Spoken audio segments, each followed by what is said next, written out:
What's next? Welcome to the new normal.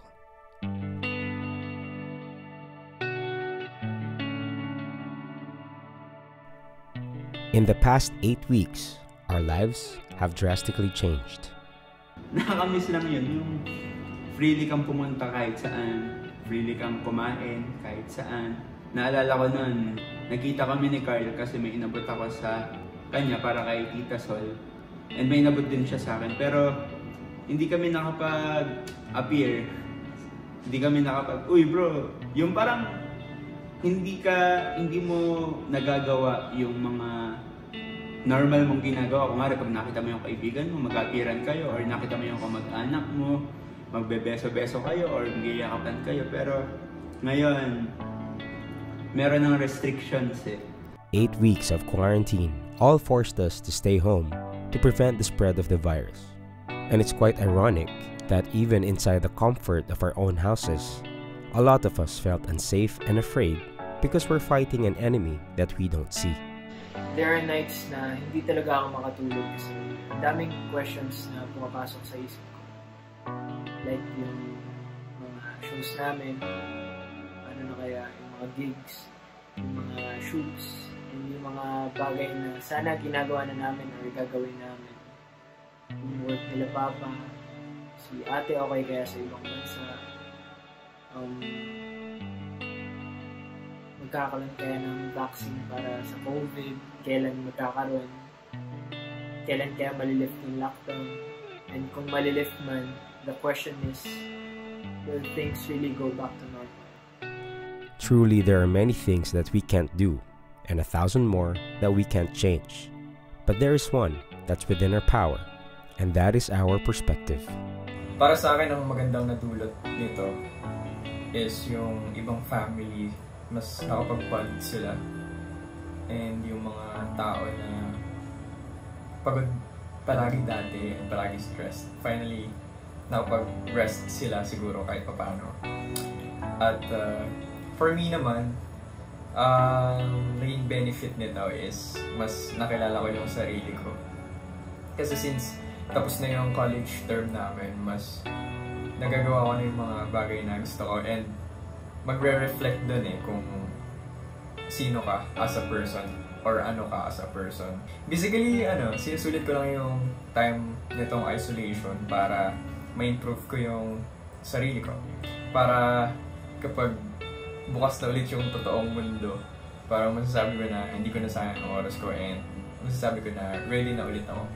We can either see the situation as a tragedy or an opportunity, a reason to give up or a reason to fight harder. Isa sa mga bagay na nagpo-push sa akin para ituloy lang yung mga ginagawa ko at ipagpatuloy ang buhay, yung paggising sa araw-araw, is yung knowledge and yung fact na everything will turn out good. At alam natin na hindi habang buhay itong nararanasan natin na hirap, yung nararanasan natin na uncertainty and fear of the future. Alam natin lahat na hindi ito magtatagal at lahat ng ito ay may katapusan. Alam natin na sa dulo ng tunnel, merong liwanag at merong naghihintay sa atin na pag-asa. And even though it will take a long time for things to be back to normal again, you always have a choice: to be paralyzed by fear or to act in faith. I think for me, one of the major steps that I had to take is to accept that there's going to be a new normal. That things will never be the same again. And kung ano yung mga nakasanayan at nakagawian natin before, may iba na silang lahat ngayon. And it's about finding kung ano yung meron ako and what can I do with what I have so that I could keep working on my craft and keep pursuing my dreams despite the limitations. It's really your choice if you see this as an opportunity or you see it as a tragedy.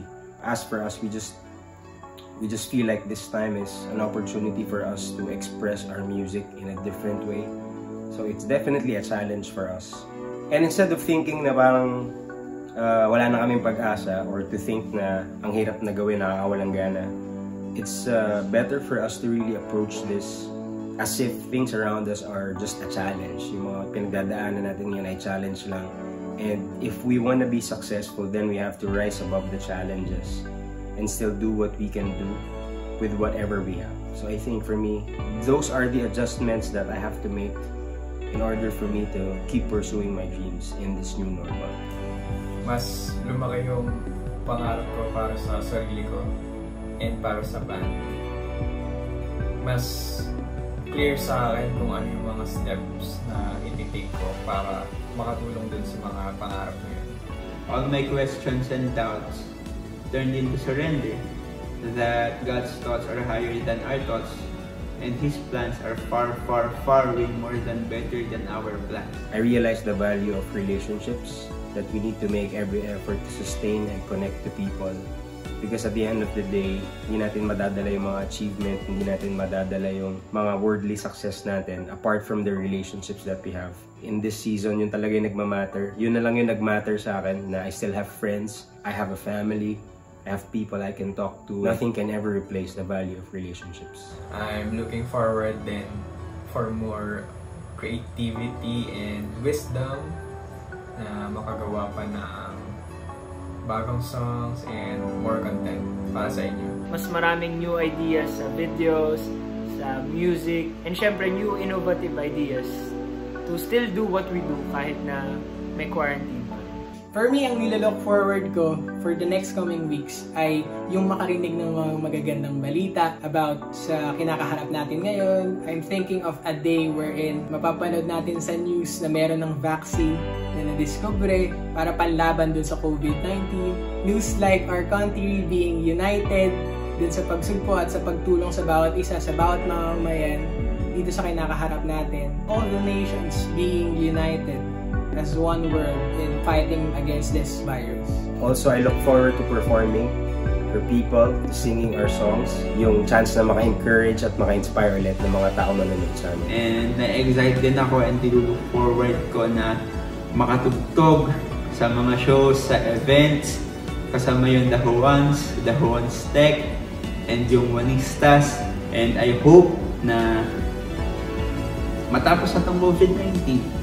And I pray that soon wala ng COVID-19 dito sa Pilipinas at sa buong mundo.